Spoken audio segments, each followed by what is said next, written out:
Hey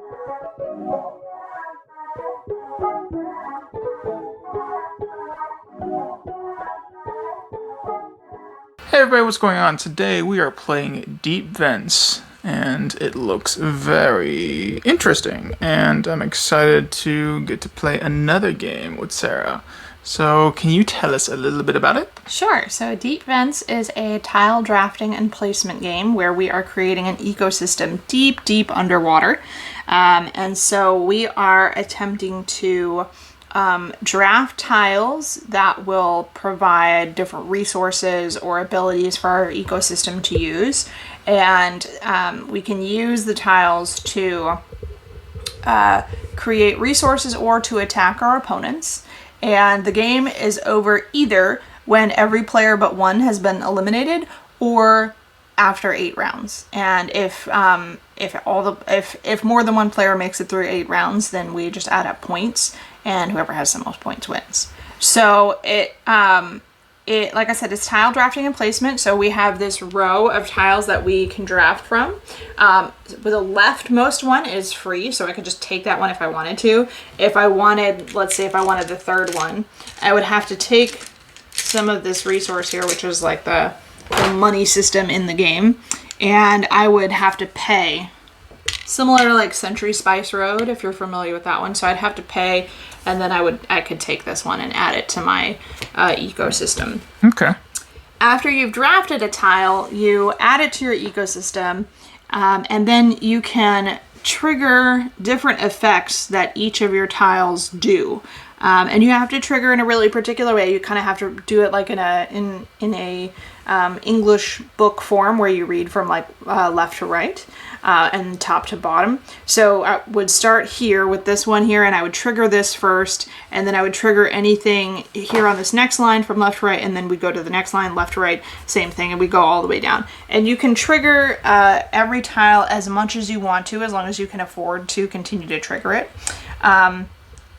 Or you can, what did I say? The other thing was you can trigger, or you can Grow. Grow, that's right. So you trigger or grow your tiles in your ecosystem, and if you trigger them, then they give you more resources or special abilities. And if you grow them, then they may produce additional resources for you to use. So I think the theme is supposed to come through in that, like, if your ecosystem is growing, then it may be producing more food for other animals or plants to use, or that kind of thing.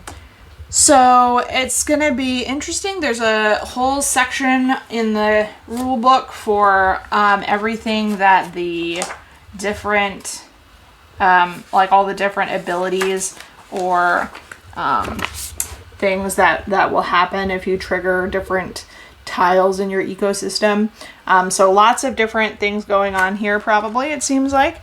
And it's, I think it's going to be really interesting. So we'll see. Yeah, so we'll come back at probably like the 4th round just to kind of give you guys a feel for what Deep Vents is and what we think about it at that point. So we'll be back in a sec. All right. Toodles. So we are on just finished our 4th round, moving into our 5th round. So we have only 4 more rounds to go before we are done with Deep Vents. It took a little bit to kind of hang of it. Yeah, there's a lot of iconography, and it's not super well explained in certain parts of the rulebook. There is an index that lays out every single tile and exactly what it does, which is really nice. But there's also like a guide of iconography, and that is really lacking. Yeah. So and also in the we've had to kind of read through like what every single tile does to understand exactly what it does. Yeah, because it'll show some iconography, but then also it'll show what each tile does, and so it's kind of like you have to search for information just a little bit, because we were trying to figure out what the Yeti crab does, and we actually found them in an example. Yeah. And how to resolve. And I know there's always BGG. BGG is an incredible place to find some things that have come up, because there are people that will go into the rules, and also the designers sometimes are watching it, so watching those forums on their games, so they'll answer. I don't think we would have needed to go to BGG because the rulebook is thorough, but it You have to jump around a little yeah, bit to you- find yeah, information. exactly. So if you take your time, you will find the information in the rule book. It's just So far. so far in our games. But you will have to, kind of look around. But so far we're getting the hang of it. It's interesting. It's odd. Odd, yes. We discussed that after we played this game, we'd probably have to play it again because with some of the games we play, the first time around is just understanding the game and then playing it. But then the second time we play is more of like we can kind of develop a strategy or. Well, and at the beginning of the game, I was like, oh, I'm going to go hard on the attack strategy. And I don't think I'm going to have enough time to make that work. Yeah, because it's already the fourth. We're using the cubes to kind of keep track of our rounds because it's going fast, and so we're already on our fifth round, and you've only attacked me I think once. I've only attacked you once, and I only did 1 damage. Yeah. So I have like quite a bit of attack, but I haven't been able to fire it off, and we are building up. So like on my next few turns, I'm probably going to be able to attack you a couple of times maybe, but. It's not going to be enough to to completely remove you from the game. Yeah, and it's also interesting to see what kind of like the ecosystem and how you're building it up. So maybe something will trigger before something, and so you can always shift the what's first, what's second, what happens because you're going from right to left. No, yeah, left that's to right. been another interesting thing too. You go from left to right, top to bottom. So I would do this, this, and then this. And a couple of times it's just been like, okay, well, I really want to be able to trigger this, but I would have had to trigger this first to have the supplies I needed over here to trigger this. So I'm going to get there and the supplies aren't going to be there. And then I'm going to put the supplies over there, but it's too late to go back at that point. So it's definitely interesting. And I thoughtfully put the tiles in this position because this particular one has adjacency bonuses if it's near this symbol right here. So I thoughtfully sort of built this area up trying to get those adjacent to each other so I could do that.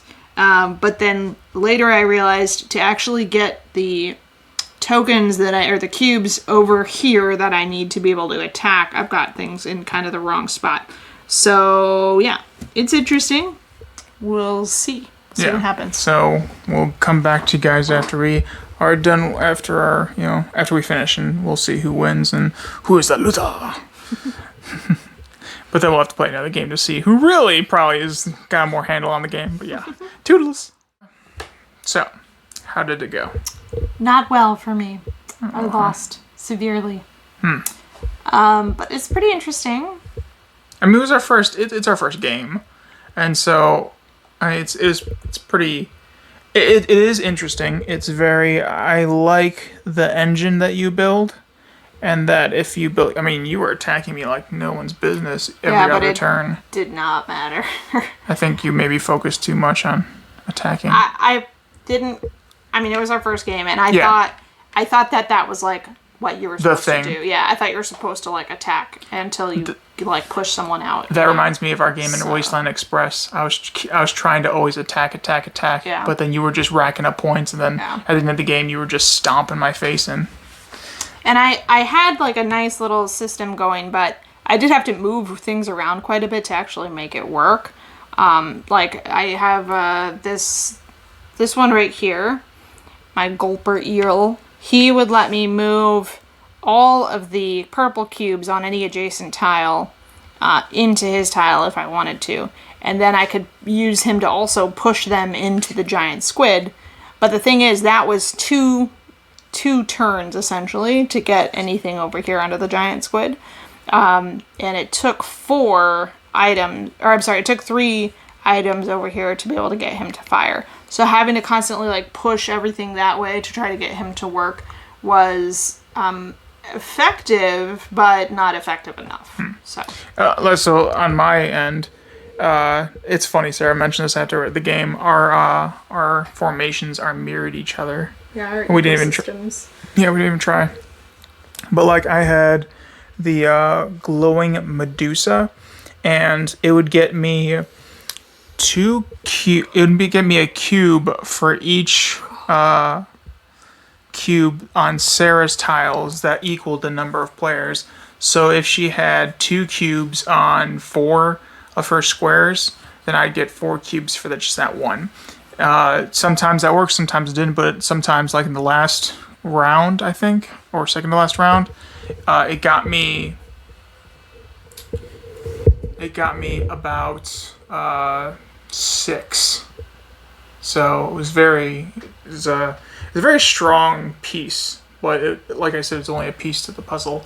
So you have to, be mindful of your engine and what you're doing. But again, we're gonna play this again, and it's gonna be, this is just our kind of initial like vlog of what Deep Vents is. So you kind of got our like first exposure to it, first comments and discussions on it. So yeah. I hope you guys enjoyed this, and yeah, we'll talk to you guys later. Bye!